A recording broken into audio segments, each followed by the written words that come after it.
Pas monté. Oh là là, oh là là.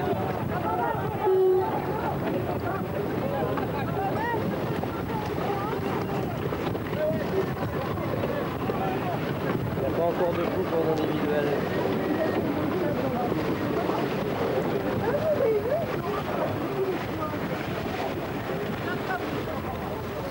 À l'occasion de cette seconde édition du championnat de France des équipages, tout est prêt pour offrir aux passionnés de voile de bien belles régates. Réduis, toi. Passe là devant. Durant 5 jours, les 22 meilleurs équipages sélectionnés dans leur région s'affrontent au cours de 6 régates, 4 triangles olympiques et 2 parcours côtiers. Ils représentent ici la ligue sportive dont ils sont issus, mais aussi leur club. La règle, c'est la monotypie. Les bateaux, flambant neufs, sont strictement identiques, parfaitement préparés et équipés de voiles Millard. L'accastillage est déterminé et aucune modification ne peut être effectuée par l'équipage sous peine de mettre le bateau hors jauge.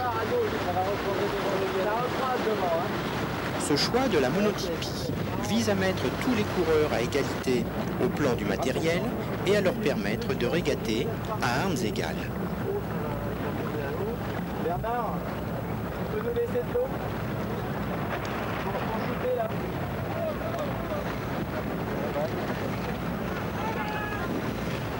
Le parcours de régate de type olympique que nous pouvons suivre sur ces images est délimité par 3 bouées dont l'emplacement et le sens de passage sont précisés aux coureurs.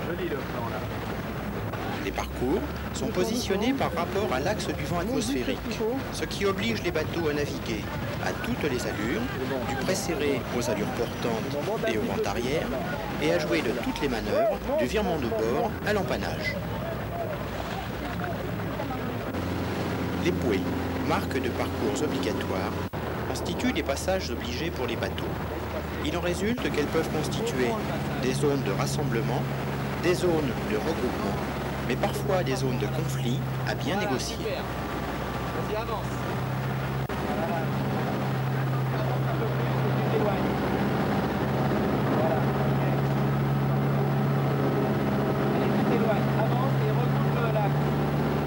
Avance et regroupe l'axe.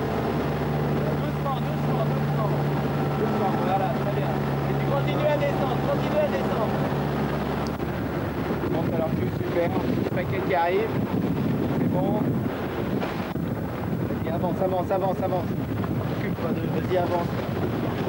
Recolle-toi à leur étrave, là. Vas-y, on dégage. Laisse-le en arrière, là. On va le rapprocher.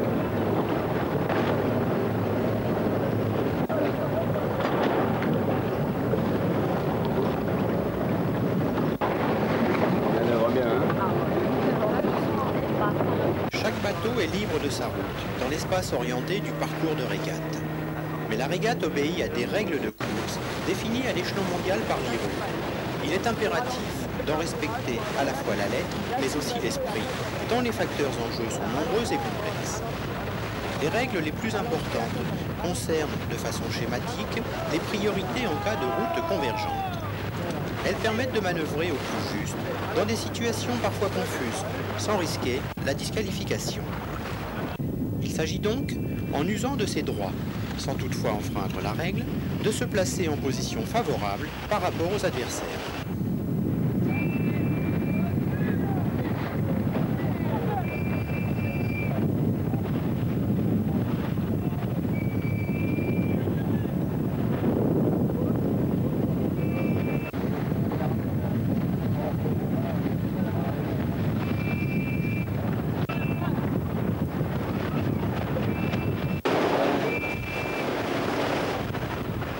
Du fait de la monotypie, les bateaux classe 8 ont intrinsèquement les mêmes potentiels de vitesse. Mais la vitesse ne suffit pas à gagner une régate se construit. Et c'est là que la tactique revêt une grande importance afin de se placer en position favorable.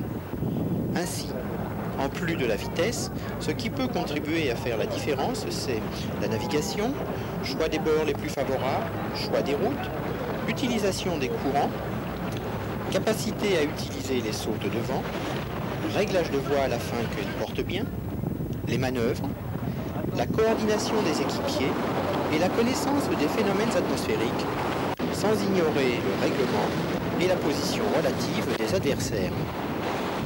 Joli programme dans lequel l'expérience revêt une importance particulière.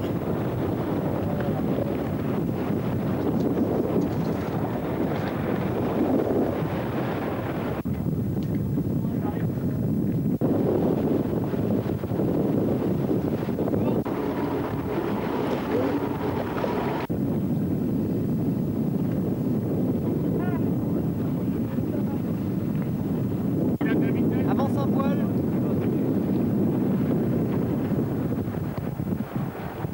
Ah, joli.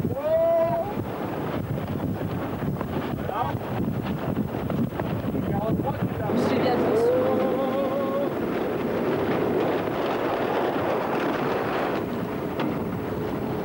Oui, comme nous l'avions dit l'année dernière, cette idée tout à fait généreuse qu'est le championnat de France des équipages avec le cheminement des phases sélectives dans toutes les régions nous paraît une idée tout à fait intéressante. Et c'est pourquoi dès l'année dernière et cette année renouvelée, nous avons mis en route un certain nombre de moyens techniques, tels ces 22 bateaux que vous voyez ici dans le port de Pointe-Rouge, qui nécessitent une mise en œuvre assez longue puisque ce sont des bateaux que nous préparons spécialement, tant au niveau voile, qui sont des voiles Millard, achat, et un certain nombre d'options qui sont montées sur ces bateaux pour essayer de les optimiser.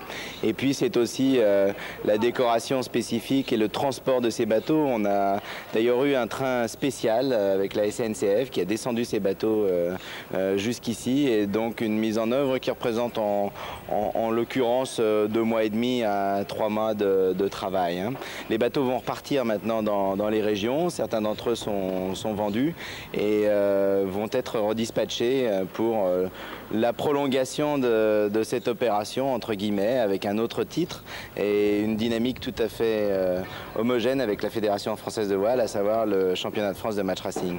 Le First Class a effectivement une dynamique de monotypie assez agréablement surprenante, j'allais dire, dès le début. Il est certain que ce genre d'opération conforte la compétition monotype et la renforce. On voit au fur et à mesure des régates de l'année, le SPI Ouest France ou la Semaine de La Rochelle, le quota des monotypes grimper considérablement. Donc en fait, on arrive assez rapidement à un clivage au niveau compétition, puisqu'on a des budgets tout à fait raisonnables pour courir à assez haut niveau, on le voit tous les jours ici.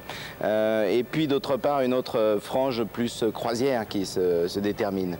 L'IOR, bien sûr, on vient de le voir à l'Admiral's Cup, est toujours vivante, encore plus vivante, mais encore plus professionnelle.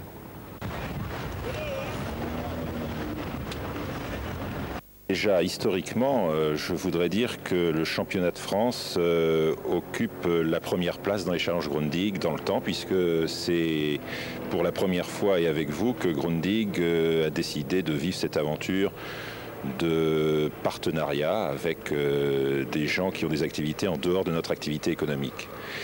Et si historiquement le championnat de France tient cette place, c'est également parce qu'il correspondait parfaitement à ce que nous voulions faire, à savoir sensibiliser le public à des activités qui nous paraissaient importantes au niveau français, et permettre, avec une aide de notre part, la création d'une filière de formation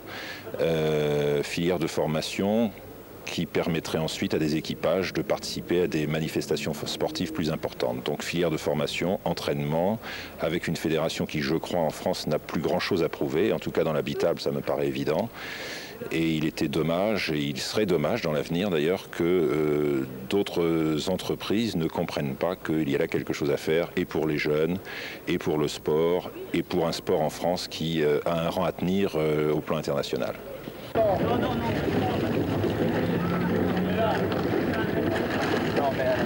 Bien, l'important déjà, c'est que ce soit la deuxième. L'an dernier, c'était Concarneau. Cette année, c'est Marseille.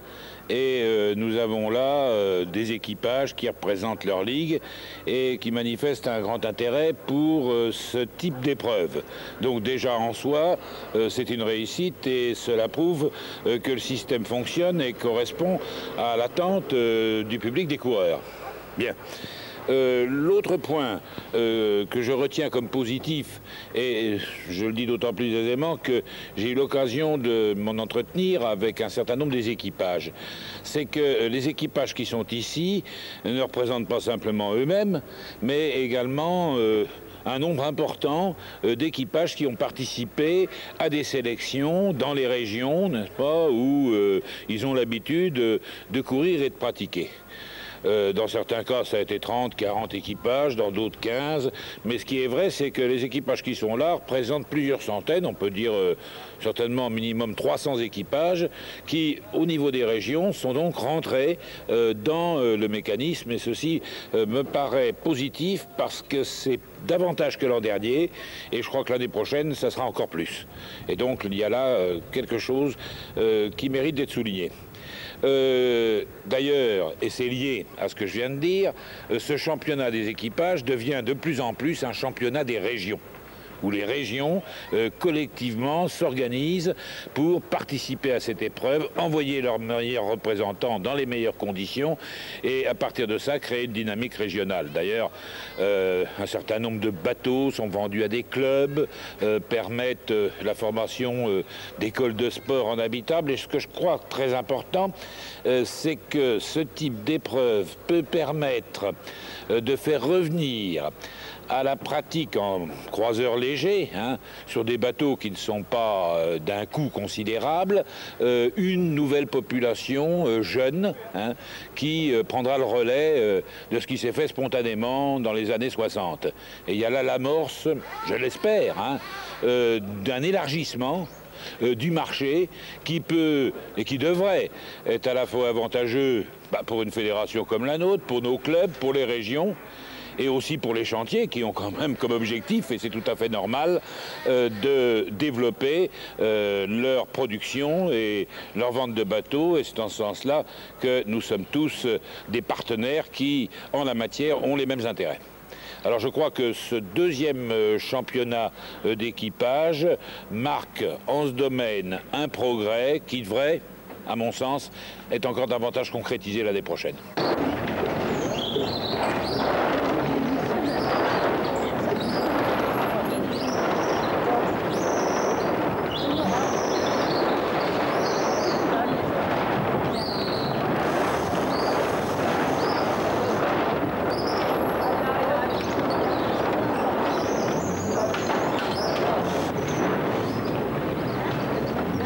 Dans la mesure où ce type d'épreuve à long terme est prête à prendre de l'ampleur,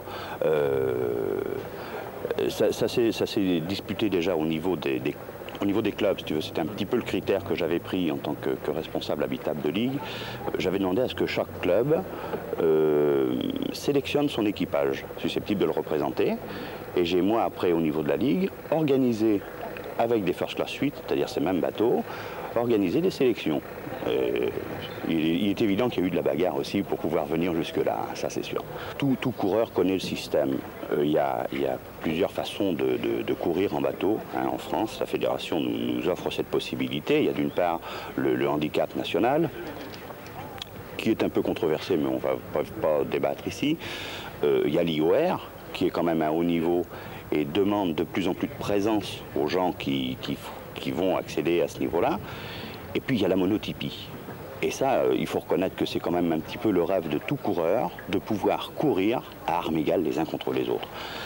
Alors, il y a ça d'une part. Et puis, à long terme, je crois que l'effort qui est fait là, par la fédération et par la société Beneteau pour l'organisation de ces choses-là, permet d'avoir une flotte sans cesse croissante au fil des ans, ce qui fait qu'on peut parfaitement supposer dans 3 ans, si on fait un rapide calcul, dans 3 ans, c'est-à-dire Concarneau la première année, Marseille la seconde année, je ne sais pas où la 3e année, mais ça fait quand même déjà 60 bateaux identiques qui vont être sur les plans d'eau. On voit tout de suite la croissance de la flotte monotypique là. Donc je crois que ça va grandir sans cesse. Et en plus, je te dis, bon, un avantage indéniable, c'est que les gens courent les uns contre les autres à armes égales, et ça c'est très important.